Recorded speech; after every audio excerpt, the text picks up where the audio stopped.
Bienvenue dans ce 10e épisode de Transition, un épisode un peu particulier. Puisqu'il est enregistré en anglais. Okay, let's go then. Transitions is the monthly podcast that explores sustainability alongside competitive setting and with the industry's leading experts. Within the Transitions podcast, we'll be talking about developments, innovation and progress, but also how far we still have to go when it comes to sustainability in sailing. Transitions is produced by Imoca, and this episode is brought to you with the support of 11th Hour Racing. 11th Hour Racing is not only the official sustainability partner of the Imoca class, but most importantly, it is inspired by the dynamics of sailboat racing and the urgency for climate action. 11th Hour Racing is committed to the health and the resilience of ocean systems, supporting innovative, sustainable solutions in the maritime industry and beyond through sport, storytelling and grant-making. Transitions is led by your hosts, Pierre-Yves and Imogen Dinham-Price. Bienvenue dans ce 10e épisode de Transition, un épisode un peu particulier. Puisqu'il est enregistré en anglais. Hi and welcome to our 10th episode of Transitions. Hello Imogen. Hello Pierre-Yves. Today we're going to be talking and unpicking what it means to be inclusive. With us today is Francesca Clapcich. Hello, Francesca. Hello everybody. Skipper of 11th Hour Racing, and Will Harris, the co-skipper. Hello, happy to be here. And it should be noted that we are recording this from Le Havre, France, 2 days before the start of the Transat Café L'Or. So thank you to both of you to be here 2 days before the start. And my first question is very simple and very inclusive. How are you both? Great, fantastic. Yeah, no, it's cool to be here. Actually, we should share that the recording studio of the day is a very special one. Yes, inside an Imoca, yeah. That was the next sentence. So as usual, Imogen is going to do the introduction to the podcast. It's up to you. Thank you very much. So yes, today's episode, as Pierre just briefly stated, is about inclusion, and more specifically inclusion in offshore racing. So inclusion, what we know of it already is that it is an action or a state of including that can lead to a sense of belonging within a group. And sport is one of these areas, these sectors, which has an important role to play in inclusion. It's already proving that by having sport with inclusive teams and inclusive team environment, it can lead to higher self-esteem, reduced anxiety and lower depression rates among participants. And this was a fact which came out from Sport England in 2022 and then was later backed by the World Health Organization in 2023. People who continue to engage in sport report a 30% higher life satisfaction score compared to non-participants. And 74% of younger people say being part of an inclusive sports team helped them feel accepted and make friends outside of their social circles. However, even today, the question of inclusion is still questioned. Women and girls remain 13% less likely than men to participate in sport globally. And within the US, 65% of LGBTQ plus youth avoid sports due to fear of discrimination. So these are just a few quick facts around what we're going to be talking about today. But what I want to put forward is, my first question is to you, Francesca. Frankie? Yeah, cool. Is how do you feel that sport can really help people, and especially within offshore racing today? Yeah, I mean, I feel sport is a massive power, in society.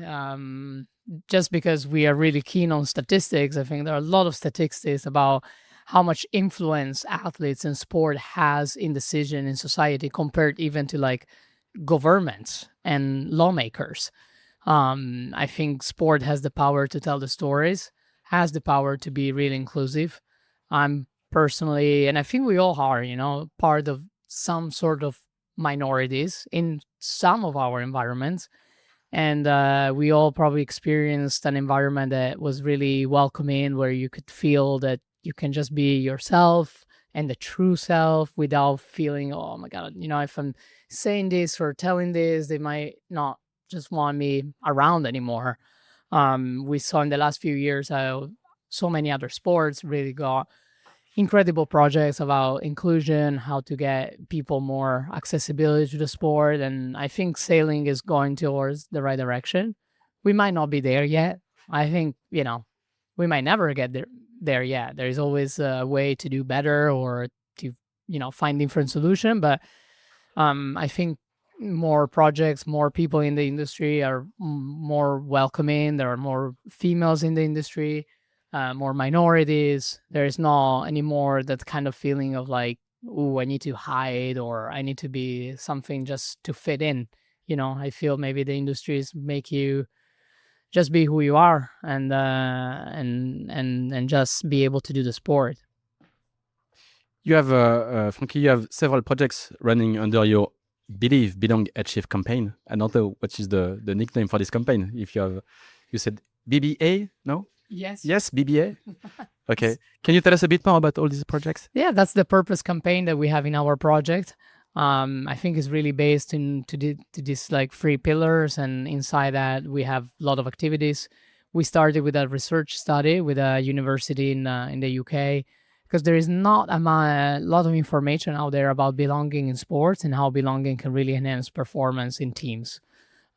So before just spreading the voice and thinking, oh, what I'm telling is the truth, we want to really be having data to back that information.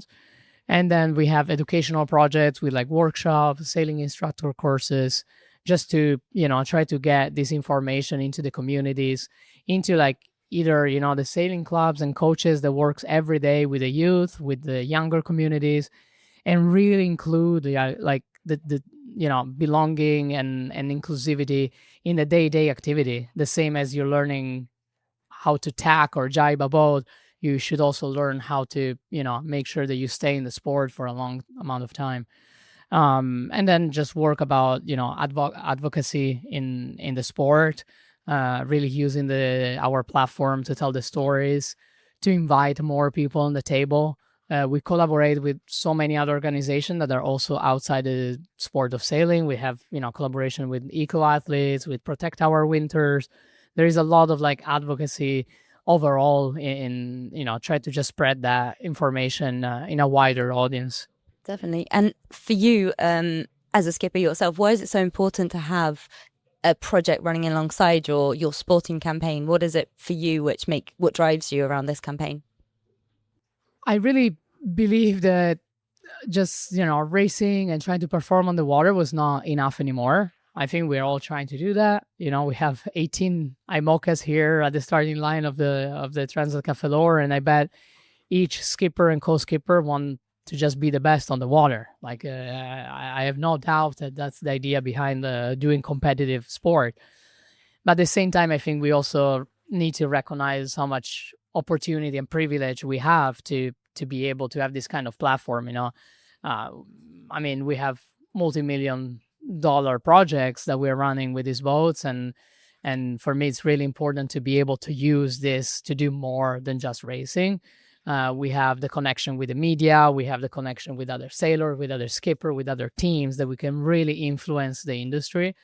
And maybe just because I'm getting old, I will really love to leave a better impact, in this world, and not just one day be remembered for like, oh yeah, she was an okay sailor. I think we all have something more to bring, hopefully. And if you can remember our team for bringing more into the sport, for really like pushing classes, other teams, the industry to be more inclusive, more accessible, that would be definitely like my dream.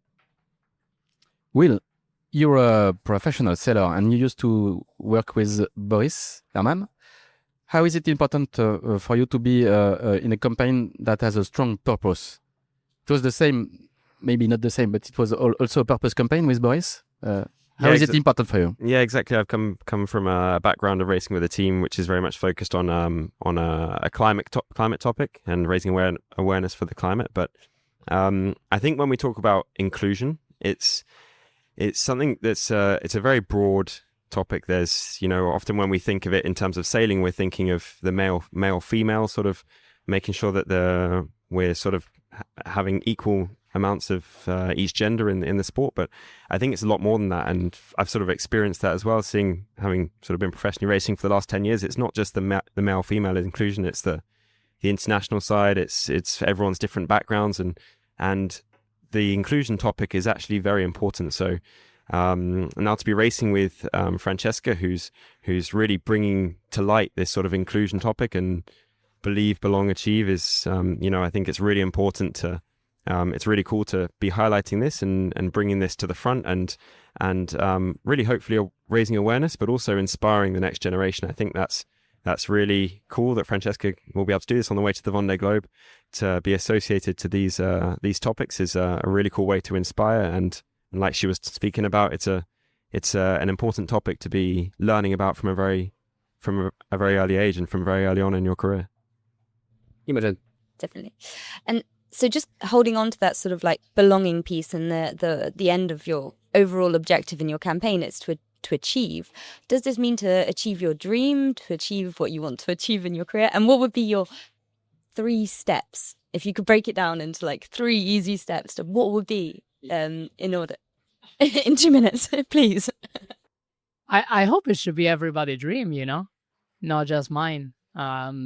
If you ever enter a room and you felt that you just wanted to escape from that room right away, you probably already felt what does it mean to not belong somewhere, and for me that's really important. There's a bit of a say that inclusion, invite you on the table, belong is what makes you staying, and I think it's really, really true.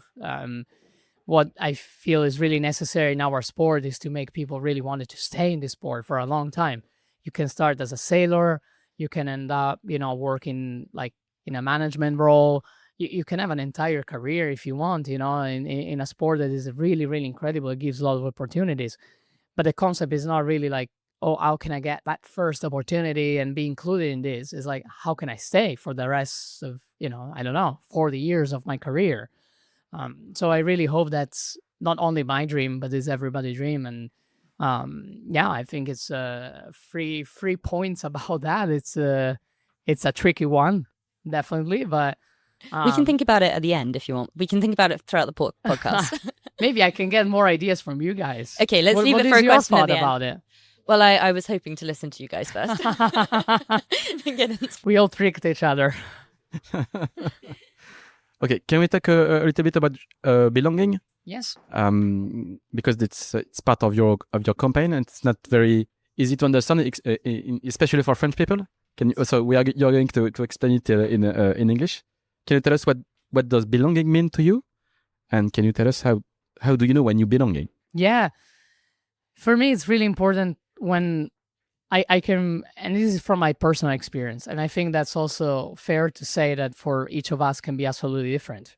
But for my personal experience, I really felt that where I can bring myself in my complete totality, who I am as a person, and what can I bring into like a team or a group of people, and being accepted for who I am without having to really change my behavior, or changing how, I have to dress, change how I have to like speak. It's really a part that get the best out of me, because it's just who I am in my really totality.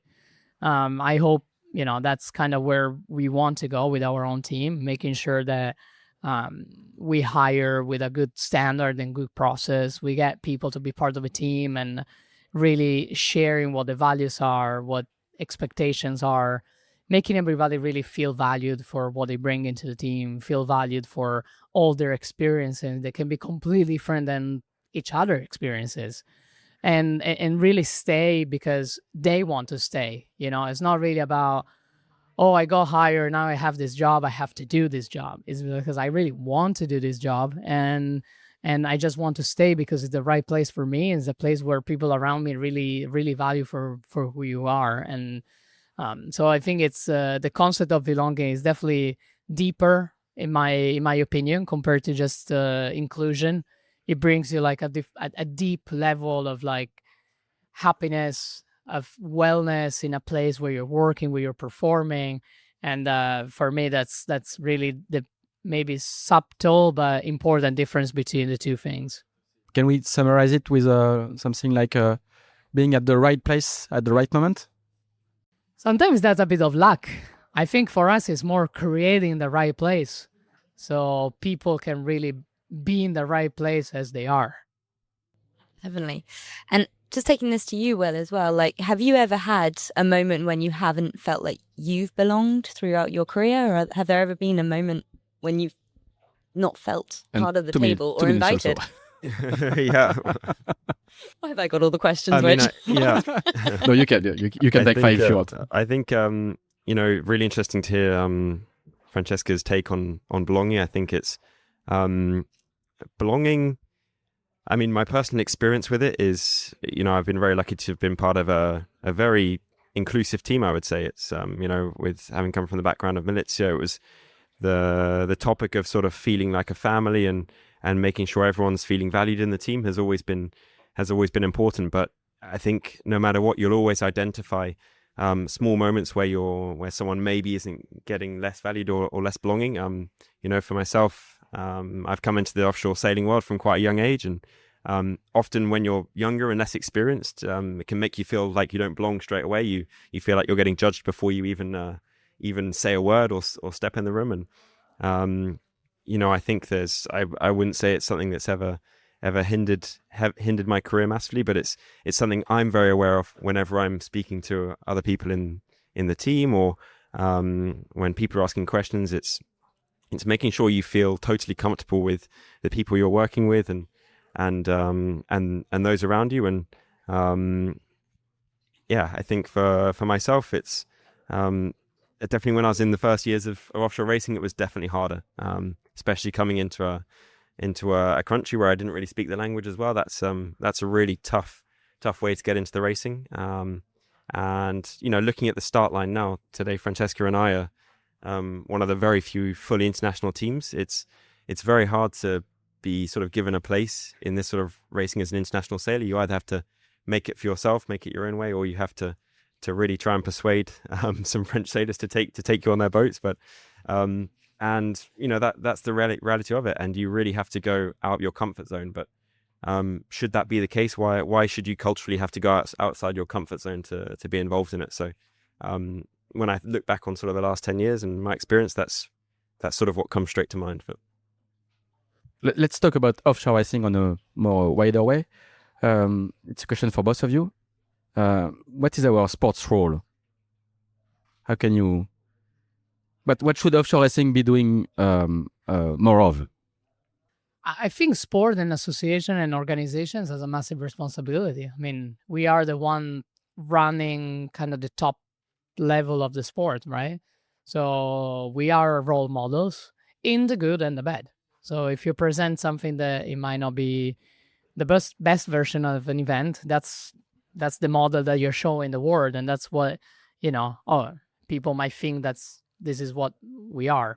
I think a lot has been done so far, for example, for sustainability. There are a lot of events, organization, classes that are pushing so much for environmental sustainability, how to make events less impactful in our maritime communities. And for me, that's incredible because you can really bring all that learning, all that solution to a wider group of people. You can bring into bigger events. You can bring it to like cities, towns.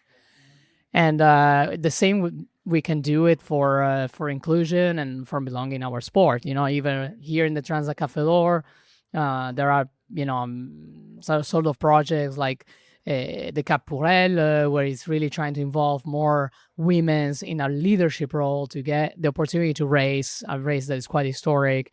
We have collaboration with the Magenta project, with the Imoca class. I think there is a lot that we can show the world that can be done. And when you're doing it, you're definitely showing that awfully work, and people will be on board with that, and they will definitely embrace it in their own organization and their own events. So I think we have a massive role in it. Do you think compared to other sports that offshore racing has a specific role? Or can do something very specific? I've got a good answer for this. I think offshore racing we have a really unique platform, a unique opportunity. We can compete as men and women for the same title. There's really not many sports out there which can let you do that.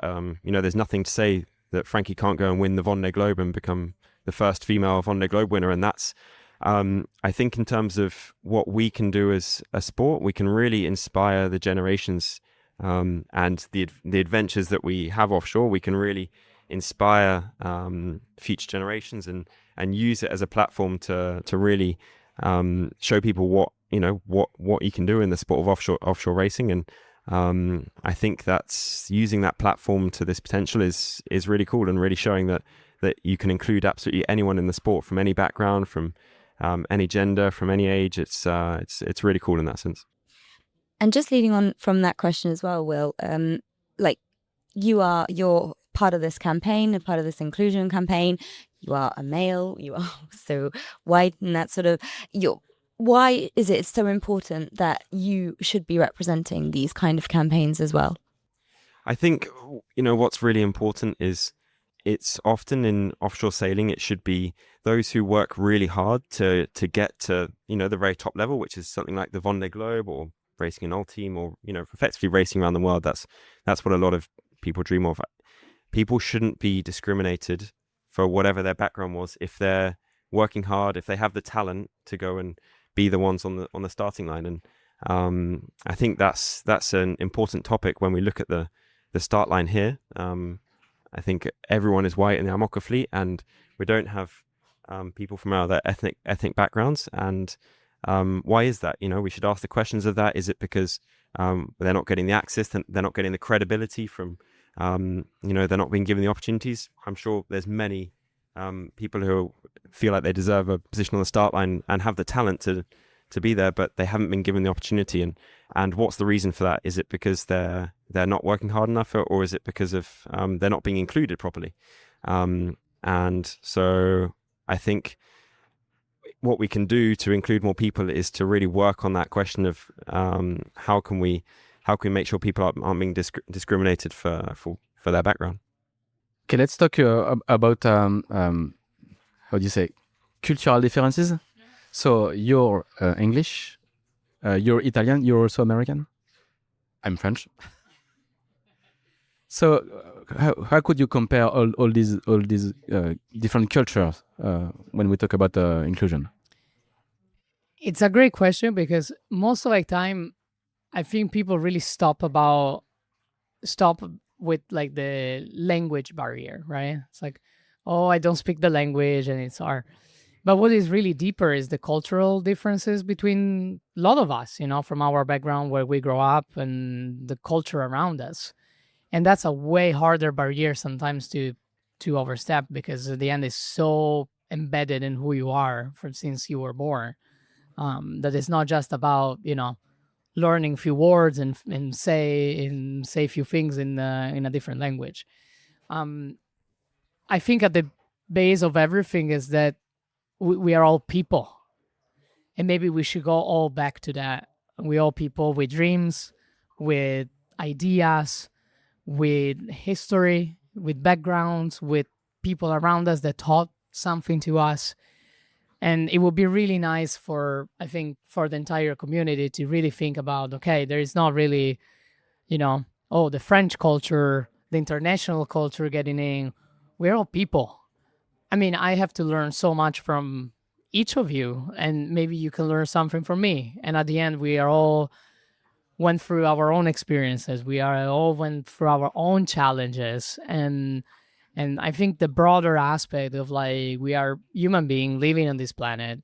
We are really trying to do our best to feel fulfilled, to feel happy, and just how can we really be open to other people and understand what make that people happy, what that make that people fulfilled, going a bit beyond of like, oh, you were born or raised there, then you move there, it's a different culture. Yeah, it's this. Sometimes it can be a good thing. So Will, you're an Englishman sailing with italo-American skipper and used to sail with a German skipper. And you're living in France and you're racing in France. Exactly. Married with a Spanish girl. So you're the perfect world skipper. The thing, I think is Francesca's totally right. There's the cultural differences is it can really be a challenge. But one thing I think about right now is Francesca and I have both had to go through a cultural shock to be here on the start line today. We've both had to sort of uproot our lives, move to France at some point, go do the Solitaire du Figaro, and basically live the French lifestyle in order to have any sort of chance of doing well in this racing. And I think it's often something that's overlooked. Lots of people can see on social media that, it's awesome. We get to go racing. We get to do this. But the reality is in the background, there's hours, there's weekends where you're away from family, friends. You're really having to throw everything at it, your entire life at it. And there were many, many times where I remember it being extremely hard. I was not seeing my friends, family from Winter in Brittany. Winter in Brittany. It's you're really throwing yourself in the deep end, going through a different sort of lifestyle like that. And I know Francesca's had to go through something similar in sort of almost forcing away in a little bit. And I think that means that even though we're English and Italian American, we're used to sailing with other cultures. We're used to forcing our way in with other cultures. So even if we've got our differences, sometimes maybe she takes her coffee at 6 a.m. and I take mine at midday, and I have milk after lunch or something as well. But we're gonna, we're gonna adapt to that. And I heard you cut the pasta. Oh yeah, the spaghetti I cut sometimes now. I did have a question about that. How do you deal with the spaghetti carbonara being chopped up in the freeze dry? I don't look at them. It's slightly legal in the Italian culture. I don't. Her favorite meal is spaghetti carbonara. I know. It's a very small piece of spaghetti. I lived in the US for a long time, and at one point you need to pick your battle. The cutting spaghetti is one battle that at one point you have to give up. What happens on the boat stays on the boat. Okay. Yes. And so just back to you, Frankie. So can you tell us what is your objective kind of like outside your Vendée Globe goal in the next few years? Yeah, I mean, the sport objective is pretty clear. Like, my goal is to be on the starting line of the Vendée Globe in 2028 and try to do as best as I can with what I will have in that moment. I don't like to put numbers on it because it's a big consequences of a lot of other things that has to happen before that. But I have an incredible team behind and an incredible boat. And it's just like overall the project is really, really special. But my dream is really about trying to, have a big impact in this sport with our campaign. I think no one will ever remember if you finish 5th or 6th in any event, but I hope really that people will remember if we had a big impact as a team to make our sport better. And I hope really that it's also the dream of every team member that is really keen to join our team. That's our strong values, and each of us has the honor and at the same time the responsibility to be part of this impact and to be part of this change. Same question for you, Will. What's your objective after this race? Of this race specifically? No, after this race. After this race. I think this is the first race of Francesca's new campaign. It's a fantastic initiative to have created with it. And for me, I'm learning lots myself. I'm learning a lot about the purpose of the campaign, about the project. And so if I can get to the end of this race, firstly, we've still got to be friends at the end of it, but if I can get to this race, let's be pragmatic. Yeah. We've still got to be friends at the finish line first. I'm gonna make you some ginger tea. Oh, there Don't we go. worry about there it. we go. Then we'll get it over each other's cultural differences. But no, I think if I can get to the end of this race, and having learned about myself, about inclusion, about what it is to belong and feel part of a team, then hopefully I can, going forward in my own sailing career, we'll see how that looks next year or something. But I can take that into whatever project or whatever group of people that I'm involved in, and hopefully use that experience to make the picture bigger or share the message. And I think that's exactly the goal of Francesca's campaign, is to really raise awareness of this and make sure inclusion is an important topic. All right. One last word before the 2 days in strong winds, I heard? No? A little bit. A little bit. A little bit? Yeah. I mean, yeah. So no more words. No more words. Nothing you'd like to say. Yeah. What happens on the boat stays on the boat. Yeah. Completely. We have a nice coffee machine on the boat. It's a little secret that we share now in the podcast. Stay tuned for images of that. I think I've got one more point to say, but I think one thing that was brought up to me earlier was there's actually scientific sort of statistics and studies that show that by making a team more diverse and more culturally diverse, you can actually improve the overall performance of a sports team.